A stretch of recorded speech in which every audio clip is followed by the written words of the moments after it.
সালে এসে আবার নতুন করে ৩টি ধান তারা সারকরণ করলো। এই ৩টি ধান সম্পর্কে বিস্তারিত কথা বলবো। এই ৩টি ধান হলো, প্রথমত হলো লবণাক্ততা সহনশীল জাত বিধান ১১২, এরপরে উচ্চ ফলনশীল বোরো বিধান ১১৩ ও ব্লাস্ট প্রতিরোধী বিধানের জাত ব্রি ১১৪। এই ৩টি ধান নতুন করে কিন্তু আমাদের দেশের সোনালী ফসল মাঠে যুক্ত হচ্ছে আগামী মৌসুম থেকে, অর্থাৎ এই মৌসুমে, অর্থাৎ এই যে আমি এখন কথা বলতেছি এই আমন মৌসুমে, এই রোপা আমনের মৌসুমে কিন্তু বিভিন্ন জায়গায় বিধান ১১২ লবণাক্ততা অঞ্চলের জন্য বিভিন্ন জায়গায় এর বীজ কিন্তু সরবরাহ করা হবে। আসসালামু আলাইকুম প্রিয় দর্শক, শুভেচ্ছা নেবেন বেসিক এগ্রোর আজকের নতুন আরেকটি ভিডিওতে। আজকে সম্পূর্ণ নতুন কিছু আলোচনা করব। তাই আজকের ভিডিওটি যে যেখান থেকে দেখছেন প্রত্যেককে আমি আমার ইউটিউব চ্যানেলের পক্ষ থেকে জানাচ্ছি আন্তরিক মোবারকবাদ। আজকের ভিডিওটি সম্পূর্ণ আরো নতুন, আরো স্পেশাল একটি ভিডিও নিয়ে আজকে হাজির হয়েছি। তা হলো আমাদের দেশের সবুজ সোনালী ফসল মাঠে আরো নতুন করে ৩টি ধান যুক্ত হচ্ছে। এই ৩টি ধান সম্পর্কে বিস্তারিতভাবে কথা বলবো, কেননা এই ৩টি জাত আমন, আউশ, বোরো কোন মৌসুমের জন্য তা কিন্তু এখানে বলা হয়নি। তাই এই বিষয়গুলো বিস্তারিতভাবে বলার জন্য আজকে এই ক্যামেরার সামনে হাজির হয়েছি। আজকের কথাগুলো খুবই গুরুত্বপূর্ণ, তাই মনোযোগ সহকারে শোনার চেষ্টা করবেন। কেননা আমাদের দেশের অনেক অভিজ্ঞ চাষি ভাইরা রয়েছেন, তারা নিয়মিত ইউটিউব বিভিন্ন ওয়েবসাইটে সার্চ করে দেশে নতুন কোনো বীজ উৎপাদন হলো কিনা, নতুন কোনো বীজ আসলো কিনা, ধানের ক্ষেত্রে নতুন করে কোনো ধান আসলো কিনা, কোনো উচ্চ ফলনশীল ধান বা কিংবা কোনো স্পেশাল কোনো গুণসম্পন্ন কোনো ধান আমাদের দেশের দেশীয় বাজারে, দেশীয় মাঠে আসলো কিনা, তা কিন্তু আপনারা বিভিন্নভাবে সার্চ করে থাকেন। আমি সেই আলোকেই আজকে নতুন আরো 3টি ধান সম্পর্কে বিস্তারিতভাবে কথা বলবো।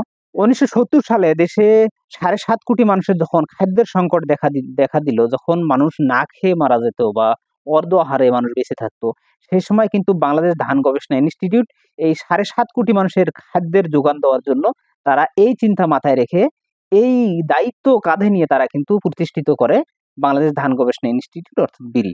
তখন কিন্তু দেশ স্বাধীনের পর তারা একটি মাত্র ধান নিয়ে গবেষণা শুরু করে, তা হলো BR3, অর্থাৎ যেটা বিপ্লব নামে আমরা চিনি। এই ধান নিয়ে তার প্রথম সবুজ যাত্রায় পথ চলা। সেই থেকে এই 2025 সালে এসে তারা কিন্তু 121টি জাত উদ্ভাবন করেছে। এখন কিন্তু 18 কোটি মানুষের খাদ্য যোগান দেওয়ার জন্য তারা প্রস্তুত। এই আমাদের দেশের এই গৌরব উজ্জ্বল একটি প্রতিষ্ঠান, তা হলো বাংলাদেশ ধান গবেষণা ইনস্টিটিউট। এই বাংলাদেশ ধান গবেষণা ইনস্টিটিউট 2025 সালে এসে আবার নতুন করে 3টি ধান তারা সারকরণ করলো। এই 3টি ধান সম্পর্কে বিস্তারিত কথা বলবো। এই 3টি ধান হলো, প্রথমত হলো লবণাক্ততা সহনশীল জাত বিধান ১১২, এরপরে উচ্চ ফলনশীল বোরো বিধান ১১৩ ও ব্লাস্ট প্রতিরোধী বিধানের জাত ব্রি ১১৪। এই 3টি ধান নতুন করে কিন্তু আমাদের দেশের সোনালী ফসল মাঠে যুক্ত হচ্ছে আগামী মৌসুম থেকে, অর্থাৎ এই মৌসুমে, অর্থাৎ এই যে আমি এখন কথা বলতেছি এই আমন মৌসুমে, এই রোপা আমনের মৌসুমে কিন্তু বিভিন্ন জায়গায় বিধান ১১২ লবণাক্ততা অঞ্চলের জন্য বিভিন্ন জায়গায় এর বীজ কিন্তু সরবরাহ করা হবে ফ্রি ভাবে ডেমো করার জন্য। এরপরে কিন্তু সামনে যে আমাদের বোরো মৌসুম আসতেছে, বোরো মৌসুমে কিন্তু উচ্চ ফলনশীল বোরো বিধান ১১৪ এবং ১১৩, এই নতুন 3টি ধানের জাতের আমি বিশেষ বৈশিষ্ট্যগুলো আপনাদের মাঝে একটু তুলে ধরার চেষ্টা করব। তাই ভিডিওটি না টেনে সম্পূর্ণ দেখার চেষ্টা করবেন, সম্পূর্ণ জানবেন, তারপর আপনি সিদ্ধান্ত নেবেন এই ধান আপনার জন্য কিনা, আপনার অঞ্চলের জন্য উপযুক্ত কিনা, তারপর আপনি দেখে সিদ্ধান্ত নেবেন। আমি প্রথমে কথা বলবো বিধান ১১২ সম্পর্কে। বিধান ১১২ মূলত লবণাক্ততা সহনশীল একটি জাত। দেশের দক্ষিণ পশ্চিম অঞ্চলে যে পানিগুলোতে লবণাক্ততার মাত্রা অনেক বেশি, সেই অঞ্চলের জন্য কিন্তু উপযুক্ত একটি জাত বিধান ১১২। বিধান ১১২র মাতৃসারি হলো বিধান ৭৩। বিধান ৭৩ থেকে জাত গবেষণা করে কিন্তু বিধান ১১২ উদ্ভাবিত হয়েছে। বিধান ১১২র ডিগপাতা প্রচলিত বিধান ৭৩-এর চেয়ে খাড়া। বিধান ১১২ লবণাক্ততার মাত্রা ভেদে প্রতি হেক্টরে ৪.৫ থেকে ৬.৫ টন পর্যন্ত ফলন দিতে সক্ষম, অর্থাৎ এ ধানের ফলন প্রতি ৩৩% ১৫ থেকে ২২ মণ পর্যন্ত ফলন দিতে সক্ষম। এ ধানের জীবনকাল ১২০ থেকে ১২৫ দিন।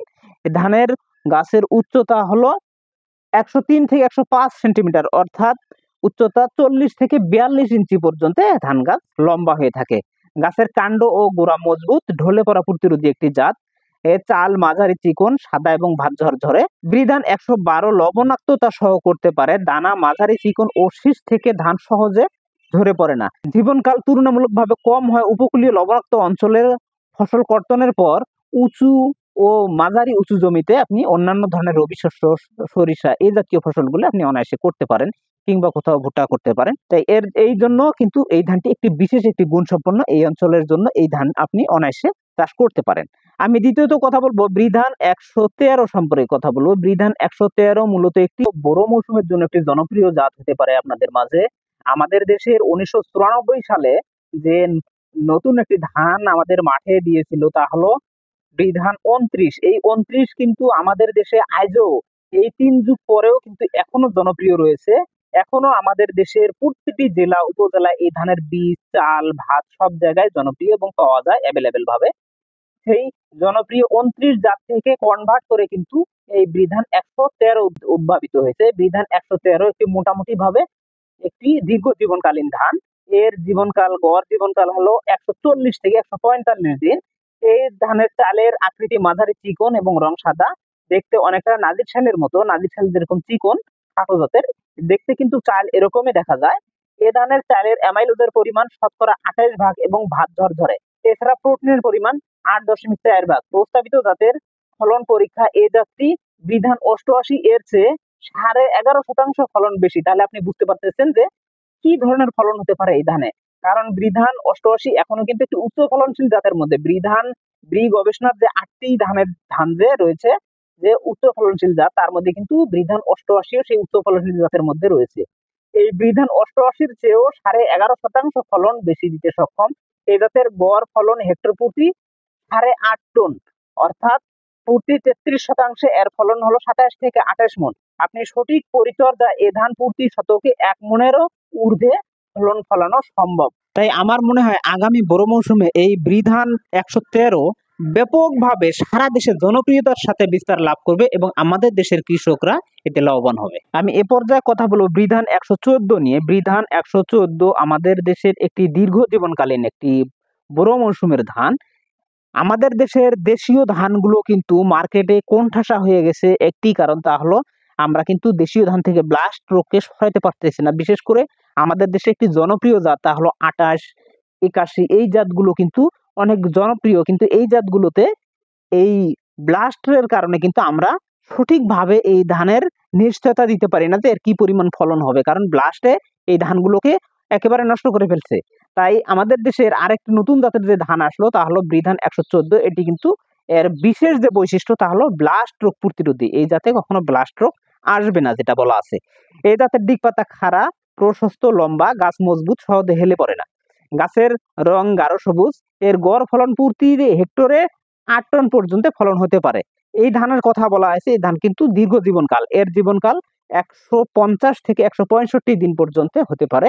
এই ধান সঠিক পরিচর্যায় এই ধানের ফলন হতে পারে প্রতি হেক্টরে 1.5 টন পর্যন্ত ফলন হতে পারে, অর্থাৎ প্রতি 33% 27 মণ পর্যন্ত সর্বোচ্চ ফলন হতে পারে।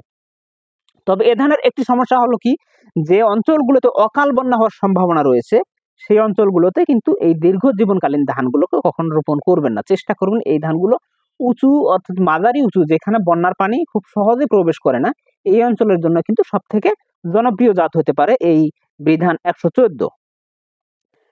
সর্বোপরি বাংলাদেশ ধান গবেষণা ইনস্টিটিউটের মুখ্য বৈজ্ঞানিক কর্মকর্তা ও উদ্ভিদ প্রজনন বিভাগের প্রধান খন্দকার মোহাম্মদ ইফতেখার উদ্দৌলা বলেন, নতুন জাতগুলোর বিভিন্ন বৈশিষ্ট্য থাকলেও সবগুলো অধিক ফলনশীল। এই 3টি জাত চাষাবাদ করে কৃষকরা যেমন লাভবান হতে পারে, তেমনি আমাদের দেশের খাদ্য সংকট আরো নিরসন হতে পারে। সেই সাথে আমরা হয়তোবা আগামী দিনগুলোতে চেষ্টা করব, আমরা যেহেতু পৃথিবীর মধ্যে ধান উৎপাদনে 3য় অবস্থানে রয়েছি, আগামী দিনে আমরা চেষ্টা করব আমাদের দেশের চাষিরা এবং সেই সাথে আমাদের যে একটি গৌরবময় একটি প্রতিষ্ঠান বাংলাদেশ ধান গবেষণা ইনস্টিটিউট, এই দুইয়ের সমন্বয়ে আমরা হয়তোবা আগামীতে আরো এগিয়ে যেতে পারি ধান উৎপাদনে। প্রিয় দর্শক, আজকের ভিডিওটি কোন ধানটি আপনার সব থেকে বেশি ভালো লাগলো, আগামীতে আপনি অবশ্যই সেই ধানটি লাগানোর চেষ্টা করবেন। প্রিয় দর্শক, যেহেতু আমরা একটি কৃষি প্রধান দেশে বসবাস করি, আমাদের দেশের প্রধান খাদ্যশস্য ধান, তাই আমরা পৃথিবীর 3য় অবস্থানে এসেছি ধান উৎপাদনে। তাই আমাদেরকে চেষ্টা করতে হবে আগামী দিনগুলো আরো এগিয়ে যেতে হবে। আমাদের কৃষিকে আরো, যেহেতু আমরা কৃষি নির্ভর, তাই কৃষিতে আরো নির্ভরশীল হতে হবে। আরো এগিয়ে নিতে হলে হাতে হাত মিলিয়ে, কাঁধে কাঁধ মিলিয়ে কৃষিকে এগিয়ে নেওয়ার কোনো বিকল্প নেই। তাই আসুন আমরা কৃষিকে এগিয়ে নিব এবং আগামীর ভবিষ্যৎকে আমরা আরো সুন্দর, মসৃণ এবং সুশৃঙ্খল করে তুলব। প্রিয় দর্শক, এবার বিদায়ের পালা, শেষবারের পালা একটি কথা বলে দেবো। আপনি যদি নিজেকে অভিজ্ঞ কৃষক হিসেবে গড়ে তুলতে চান, তাহলে এই বেসিক এগ্রো ইউটিউব চ্যানেল হতে পারে আপনার একটি সহায়ক একটি চ্যানেল এবং নির্ভরযোগ্য একটি প্রতিষ্ঠান। কৃষি বিষয়ে বিভিন্ন ধরনের জটিল প্রশ্নের সহজ সমাধান পাবেন এই বেসিক এগ্রো ইউটিউব চ্যানেলে। তাই চ্যানেলটিকে সাবস্ক্রাইব করার জন্য আপনাকে আমন্ত্রণ জানাচ্ছি এবং দেখতে থাকুন আমার পরবর্তী ভিডিওগুলো। আমার সৃষ্টি এই ভিডিওগুলো যদি আপনার সামান্যতম উপকারে আসে, তাহলে আমি বলবো যে আমি আমার মেধাকে সঠিকভাবে কাজে লাগাতে পেরেছি। আমি আমার মেধাকে যেন সঠিকভাবে কাজে লাগাতে পারি, এই কৃষিতে যেন আত্মনিয়োগ করতে পারি, এই আশা ব্যক্ত করে আজকের ভিডিও এখানে শেষ করছি। আল্লাহ হাফেজ, আসসালামু আলাইকুম।